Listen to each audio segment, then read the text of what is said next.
Okay, so yesterday I finished episodes 8, 9, and 10 of Symphogear G, so I'll probably watch the last 3 later today. And there were a few times watching these episodes where I'm like, these are just the existential crisis episodes. You've got Hibiki, who now finally learns, like, for sure, I am slowly dying, and every time I use my power, it was like, I am on a time limit, and I don't even know what my time limit is, but I feel like I have to keep helping people. I want to be able to, like, use my fists to protect and save, protect my family, my friends, and their livelihood. And there's a part where, like, when she learns this, she's like, okay. So what you're telling me is I need to make sure I don't use my powers as much. Limit it as much as possible. Got it. And Tsubasa's like, what the fuck is wrong with you? What do you mean that's what you took out of this? That you shouldn't use your powers as much? You fucking idiot. What you should have taken from this is you shouldn't be using your powers at all. And I don't think I mentioned this. It was a few episodes ago where Tsubasa basically tells Hibiki, we don't need you anymore. Fucking stop. You're just holding us back. Which is her version of saying, I don't want to lose another one of my friends. And if this is killing you, because Genjuro let her, I don't remember if he let Chris know too. I think he just told Tsubasa and, like, some of the other members of the, like, crew. Every time Hibiki does this, it seems like she is slowly dying. We need to make sure she doesn't do this. And Tsubasa's like, be a cold bitch about it. Got it. So that's the method she takes. And then in this one, again, you can see her being like, I don't want to lose a friend. So I'm gonna basically yell at you and call you an idiot. And then later there's a scene where she's by herself and she's like, I'm a sword, I am a sword. A sword does not need to feel. I don't need to feel like this. I don't need to care, but I care. Fuck, I hate this. You've got Akatsuki having a mental breakdown. Because once Ver reveals that, like, oh yeah, I overheard Maria and...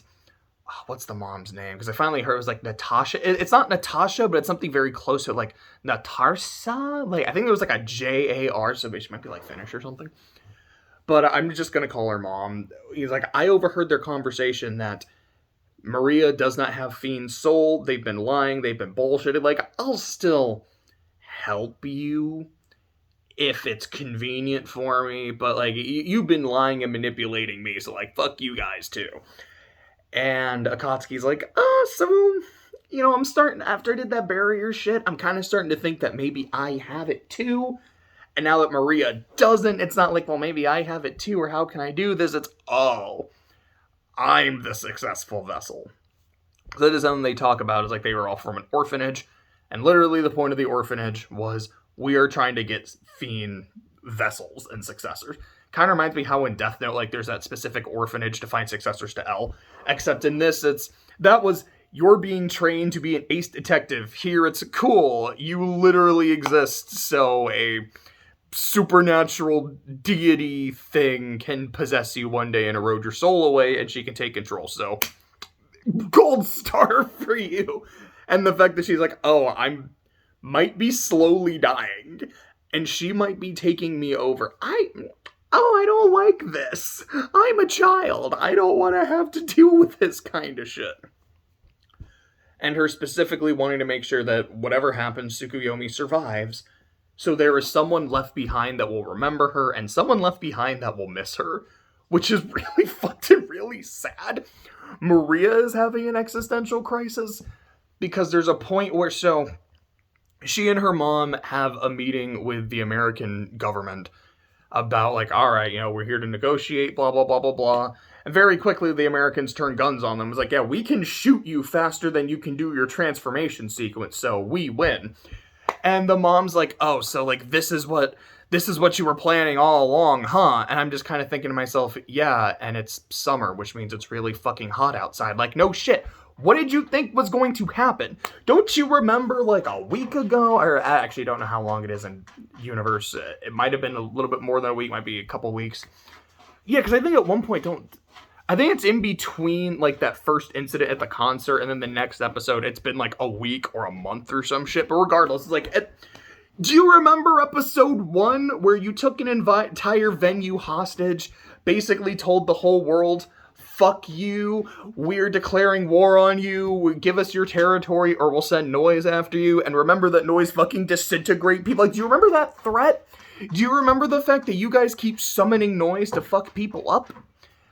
That, like, one of your hideouts was under attack and Ver massacred people? What did you think was going to happen when you started negotiating with a foreign power?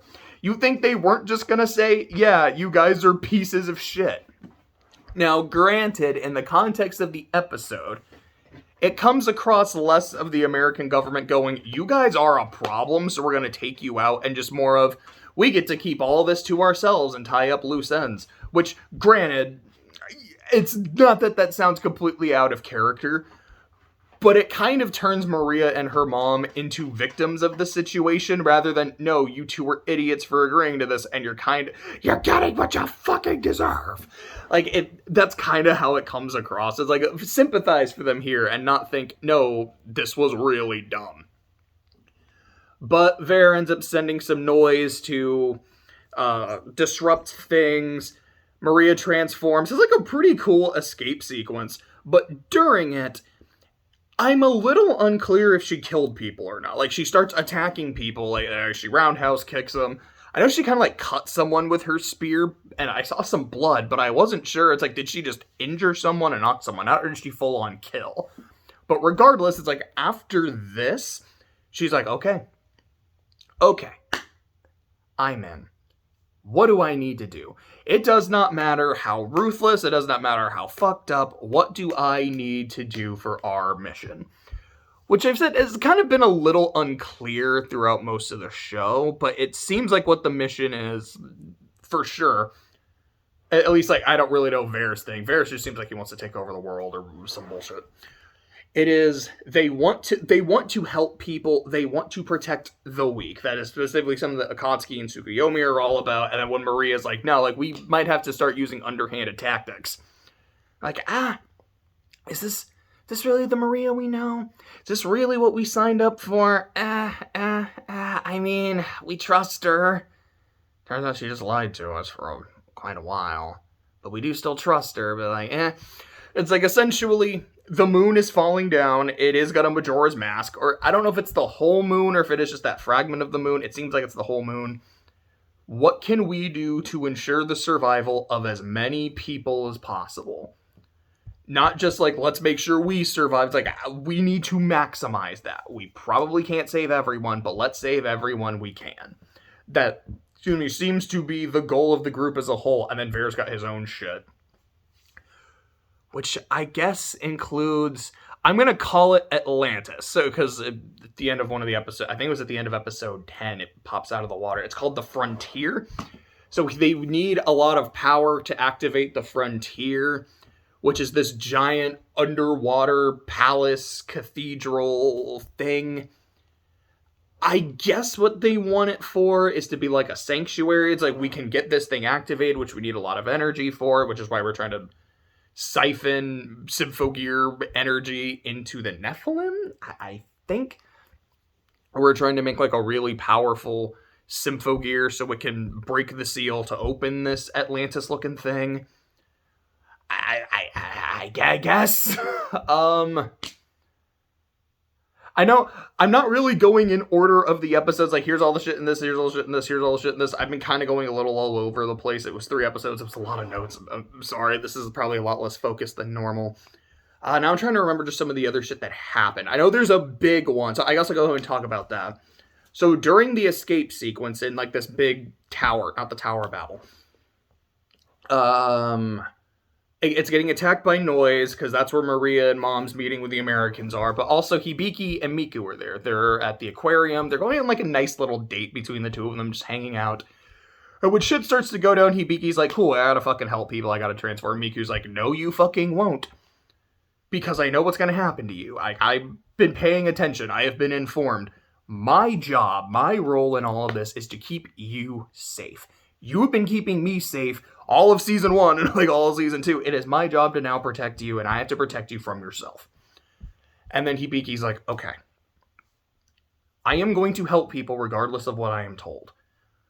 But if I can do it without transforming, I will do it without transforming. And then there's a part where there's an explosion, and then Hibiki falls, and Miku grabs her arm, and then she's like, dude, you gotta let me go. You gotta let me go. It's okay. I can transform, blah, blah, blah. Miku ends up letting her go. I think it was more that she kind of slipped out. And then Hibiki transforms in midair, and it's really cool. And then there's a big explosion, like right where Miku was, and she seemingly dies. But you don't see the body, so you know, you're like, oh, there's an explosion there, but I didn't actually see it hit the character. She's probably fine.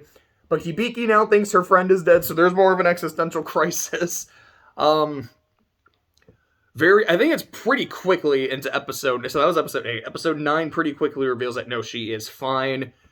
She was captured by the other side, which it comes across more that, like, Maria just saw this person who needed help, was like, yo, if you come with me if you want to live, like, I want to make sure innocent people don't fucking die.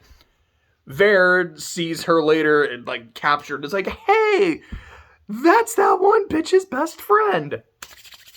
It's free real estate. Oh yeah, there's also some scenes where he gets, like, really touchy and handsy with Akatsuki and Tsukuyomi. I was like, I don't like that, especially the way you were just, like, looking at their chests in the other episode, which made sense in context, but it was still like, and then just be like touching their backs and shit, like, I don't like this. I'll like you. I do like the character. He's very over the top. Again, just the fact that I am hearing Gintoki every time he talks makes him really entertaining. Like, this, I don't like this.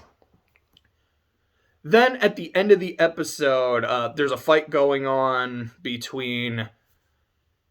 I don't think Hibiki was in this fight. Yeah, she doesn't show up until the fight till a little bit later, so we'll put a pin in the crazy shit that happened with her. But Chris and Tsubasa are fighting. Like, I think Tsukuyomi started doing shit. Sorry, I'm trying to actually remember what the set piece was, because like attacking an aircraft carrier or some shit. I think what the plan was is our villains, what's their name, like FIS? I don't remember what that stands for. I know they've said it, I just don't quite remember. I think it was FIS? Regardless, Maria and co. and Vare and them, like, here's what we're gonna do. We're gonna let people know that we're serious, and we're gonna, like, attack this, like, aircraft carrier, or whatever the fuck. And Tsukuyomi's like, are you sure? Is this really gonna help? Yeah, I think so. Cool, bet. So I'm just gonna go take care of it. So she goes, transforms, and there's this one thing she does where, because she has these, like, weird antenna things as part of her Symphogear, where it just kind of looks like hair. Each of them gets, like, a big fucking wheel, and she starts spinning, which, it's Symphogear. I just love the spin attacks. I don't know what it is, but spinning is wonderful. And you get this aerial shot of her spinning, and I'm like, what? It fucking looks like she has a giant bicycle attached to her head. This is wonderful. This is stupid, but this is great to watch.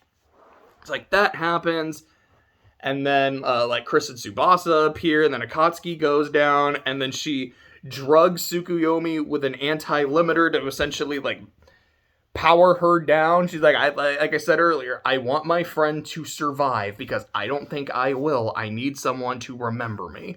So I'm going to power you down so you're okay. Then, I don't remember exactly what happened after that because I don't think Maria was in the fight. A new Symphogear user appears, and it's Miku. So I remember, I think it was in the last video, if not the one before, I was like, Miku is just the new Yuno from Nanoha. She was, like, really important in the first season. You know, her relationship with the main character was important. And then in season 2, she doesn't really do much and she's now forgotten. Fucking never mind. She's a Symphogear user. I don't know how much that's going to stick. Like, if it's just, no, it's just for this shit. It's just for G, only a couple episodes, but she does some important shit. Or if it is like, nah, from this point onward, she's part of the crew, part of the ship. That it is just what it is. But she shows up. She looks all, like, brainwashed, just the way it looks in her eyes. The next episode just starts with her fighting Chris, and yeah, whenever Chris just gets to blow shit up, I love it. I think the opening line of her new song is like, a Gatling gun doesn't need to give a greeting. I'm like, I fucking love that. That is bonkers. So they're fighting, and there's a point where Chris kind of kicks her ass, and then she's about to, like, rip the Symphogear off, or, like, the helmet off, and then Vare's like, hey, you can't do that. SAO rules, bitch. If you take that off, there's a non-zero chance that her brain will just explode, so Chris can't take it off. Miku sends a giant laser, and Chris gets overpowered. Also, Miku now, she has this, like, very sleek-looking outfit that's very white and purple. I'm like, okay, does this remind me more of Mewtwo, or does this remind me more of Frieza? I'm not exactly sure, but I'm really digging the Mewtwo Frieza look. So this happens. I think then she starts attacking Tsubasa. And Tsubasa, I think, it's kind of overpowered. And then this is when Hibiki shows up.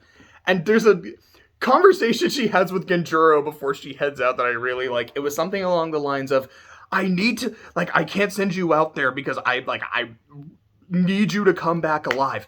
I promise I'll come back alive, even if it kills me. It was like, yeah, that sounds like some shit Hibiki would say. So she transforms. I think she has a time limit of like 2.5 minutes to win the fight. So she starts fighting Miku, and they're basically just yelling at each other. It's like, I did this transformation so I could save you, Hibiki.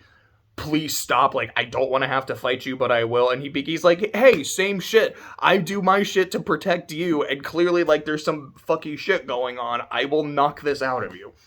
So they're fighting, and then during the fight, the crystallization is getting more intense on Hibiki. I think there's like a big old crystal that like comes out of her chest or like out of her head. It just keeps getting bigger and bigger. While this is going on, Miku is shooting all these lasers. Miki's flying, dodging all the lasers. Then Miku is like these fucking satellite mirrors. The laser going like the stakes from Sea Cats. Like that shit is going on. Like this is just some crazy Toho shit that I'm watching. And it's wonderful. I'm having so much fun watching whatever the fuck is going on. I just like seeing the pretty laser light show. That all happens. Hibiki ends up finishing the fight. The Frontier ends up coming out of the sea, and then Chris Glocks Tsubasa in the back, just shoots her a couple times, like, oh, goodbye. I'm like, what the fuck? Why? Why is this happening? What's going on? And I think that was about it. Like, that's the end of episode 10. Yeah, that was the post-credit scene specifically. I'm trying to remember, like, was there anything else I really had to say? Oh yeah, there was Akatsuki did this cool move where she used like the chains of her scythe to like make like a scythal chain jail around Tsubasa. I thought that was pretty cool. Oh, there's a part where Ogawa just starts running on water because I guess he could do that. I thought it was pretty dope. Yeah, the bicycle hair spin. Oh, I fucking love that shit. Oh, that's right. There's another really fun sequence. I believe it was in episode 9, where the 3 main girls are training. They're training with Genjuro, and there's a part where like they're running, and you know Tsubasa's just like cold, stone-faced. This is no problem. Genjuro was running, and he's actively singing, which I think is the first time in the series he's actually gotten a song. And then Chris is barely fucking running. She's like, I fucking hate this. Why am I doing this? Why is he singing? What is he singing? This is so stupid. Hibiki, even you can admit this is stupid, right? And then Hibiki's just singing along right there with him, like throughout the training. Hibiki's getting really into it. Tsubasa's just doing what she's got to do. And Chris very clearly doesn't want to be there. It was really good. There was also a scene, I think it was in these episodes. I think it was in episode 8. Where Chris takes, like, Tsubasa out to go eat somewhere. And there was kind of a weird exchange where she's like, yo, like, I just want to talk, see what's up, see how you're doing. And Tsubasa being Tsubasa is like, I don't really want to do this. I'll see you later. And there's a point where she says to Chris, it's like, okay, if you really want to talk to me, then use my name. And then Chris doesn't say anything, and that's what got Tsubasa to leave. And I didn't rewind it. I probably should have, but I was like, wait. Does Chris actually not know her name? I was like, wait, is that what they're getting at? Because conceptually, that's really funny. Was it just because she was calling her by her last name, or she was just being really formal? Like, well, why didn't she call her by her name? Just after all this shit, does she actually not know her name? It's really funny to me. I don't know why. It's like that episode of Seinfeld where, you know, Jerry's been dating this girl for a while, and he's like, I forgot to ask her name. It was either I forgot to ask her name or I just forgot. I think it was he's like, I forgot to ask. And at this point, you know, we've been dating for a couple weeks. It's a little too late. And so he keeps trying to get his friends, like, introduce yourself to her and meet her and try to hear her name and then tell me. And they keep, like, shaking hands, like, hi, I'm George. Hi. Well, sorry, Jerry, I tried.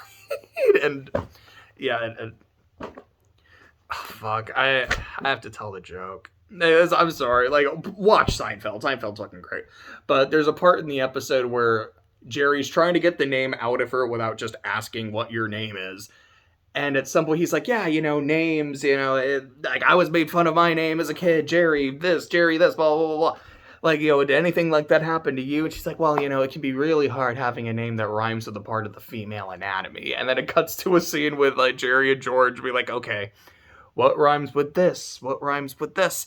And at the end of the episode, when she realizes that, you don't know my name, do you?